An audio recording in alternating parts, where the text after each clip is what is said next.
Hello students, welcome back to my YouTube T Balance Hub. Build your concepts and increase your score. So students, आज का हमारा topic है accounting principles part 2। ठीक है, 5 principles हमने part 1 पे cover किए थे। जिन्होंने पार्ट 1 नहीं देखा है तो जाके पहले पार्ट 1 को देखें, तब जाके वो पार्ट 2 पे आए। तो पार्ट 2 से इजी वे पे क्या हो जाएगा, आसानी से सारे प्रिंसिपल्स उसे क्या हो जाएंगे, क्लियर हो जाएंगे। तो हमारा 6 अकाउंटिंग प्रिंसिपल है अकाउंटिंग पीरियड प्रिंसिपल। तो अकाउंटिंग पीरियड प्रिंसिपल के अंदर क्या होगा कि according to this principle the file of business is divided into different accounting periods to measure profit.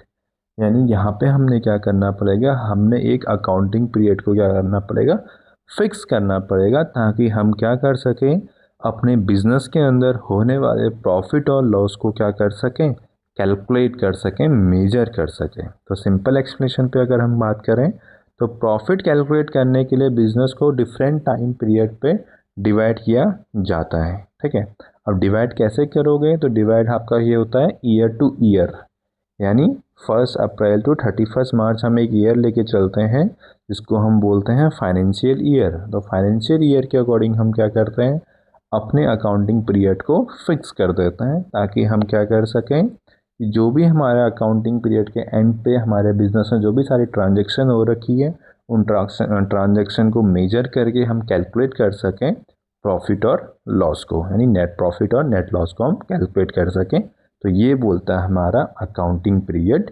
Principal. Move on करते हैं नेक्स्ट प्रिंसिपल की ओर। Next principle is matching principle. तो according to this principle expenses should be matched with the revenue of the same accounting period। तो ये question ये matching principal हमसे ये कहता है कि जो हमारे एक्सपेंसेस हैं वो क्या होने चाहिए, हमारे मैच होने चाहिए हमारे रेवेन्यू के साथ। इसको सिंपल वे पे पढ़ते हैं तो आपको ज़्यादा आसानी से समझ में आएगा कि जिस इनकम को अर्न करने के लिए जो एक्सपेंसेस हुए हैं उसे उसी पीरियड में रिकॉर्ड करना चाहिए। फॉर एग्जाम्पल यहाँ पे लिखा गया है कि 2025 की सेल्स के लिए जो एक्सपेंसेस हुए हैं वो 2025 में ही रिकॉर्ड होंगे। यानी अगर हम ईयर की बात न करके हम डे की बात कर लें कि आज अगर आपने क्या कर रखे हैं, कुछ खर्चे कर रखे हैं, मान लो 10 रुपये आपने खर्चे करे एडवर्टीजमेंट पे, या कह सकते हो कि आपको कुछ खर्चे हो गए और आपको सेल करी, उसमें 20 रुपीज़ की आपकी क्या होगी, उस खर्चे से 20 रुपये की सेल भी होगी, यानी 10 रुपये का प्रॉफिट हो गया।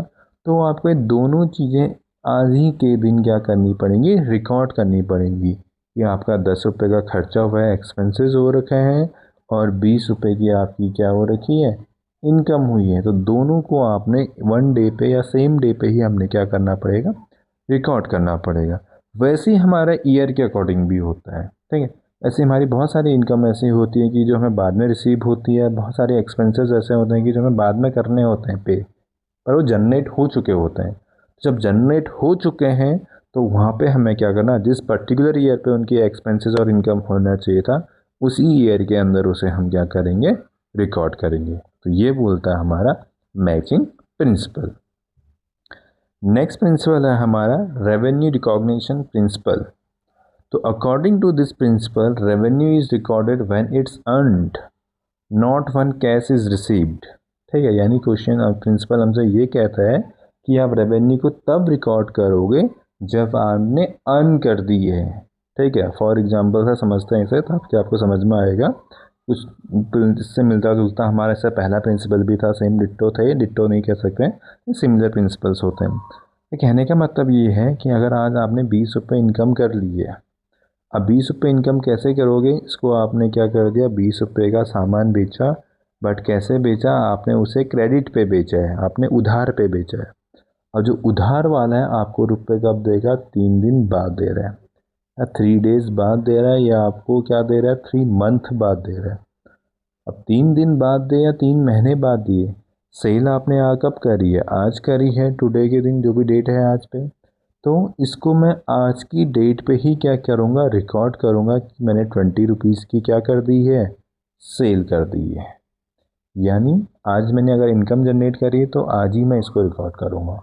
सेम चीज़ें एक्सपेंसेस के साथ भी होती है। अगर आज मेरे खर्चे हो गए, भले पेमेंट मैं कल करूँगा, परसों करूँगा, 3 महीने बाद करूँगा, तो एज ए एक्सपेंसेस उसे मैंने आज ही रिकॉर्ड करना पड़ेगा।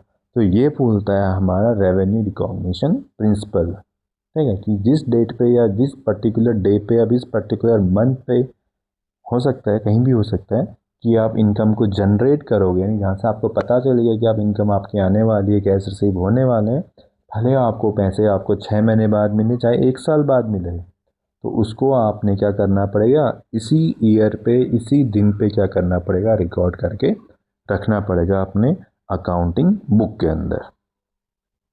नेक्स्ट प्रिंसिपल कहता है हमसे कंसिस्टेंसी प्रिंसिपल। तो according to this principle the same accounting method should be use from one period to another.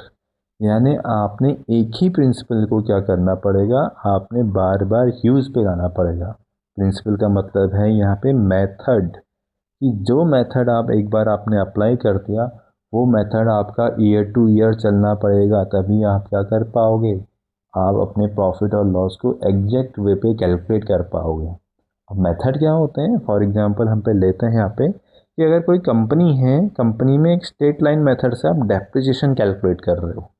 अब डेप्रिसिएशन कैलकुलेट करने के पास आपके बहुत सारे डिफरेंट डिफरेंट मेथड्स होते हैं, उसमें से 2 मेथड्स आपने क्लास 11th में ही सीखने हैं। अब जब हर मेथड से क्या होता है, हमारे आंसर्स में चेंजेस आते हैं। अब कौन से मेथड को आप अप्लाई कर रहे हो, क्योंकि हर एक मेथड के अपने एडवांटेज हैं, अपने डिसएडवांटेज हैं।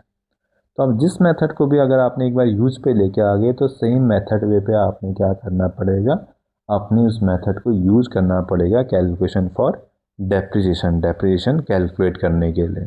तो ये बोलता है हमारा कंसिस्टेंसी प्रिंसिपल, कि अगर आपने एक बार कोई चीज़ स्टार्ट कर दी है, तो आपने उसको लंबे समय तक बनाए रखना पड़ेगा, ताकि आपको क्या बने रहे, इजी वे पे आप सारे कंसेप्ट आपके क्लियर रहें, आपको इजी हो जाए कि आपका नेट प्रॉफिट और नेट लॉस कैसे कितने आसानी पे कैलकुलेट करेंगे।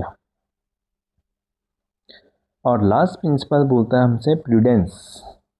अब प्रूडेंस का मतलब होता है according to this principle anticipated losses should be recorded but anticipated profit should not be recorded. कहने का मतलब है यहाँ पे कि फ्यूचर में होने वाले लॉसेस के लिए आप रेडी रहो, एकदम तैयार रहो, ठीक है। यानी आपने जो भी एक्सपेक्टेड लॉस है आपको उसको रिकॉर्ड करो, लेकिन एक्सपेक्टेड प्रॉफिट को रिकॉर्ड नहीं करो।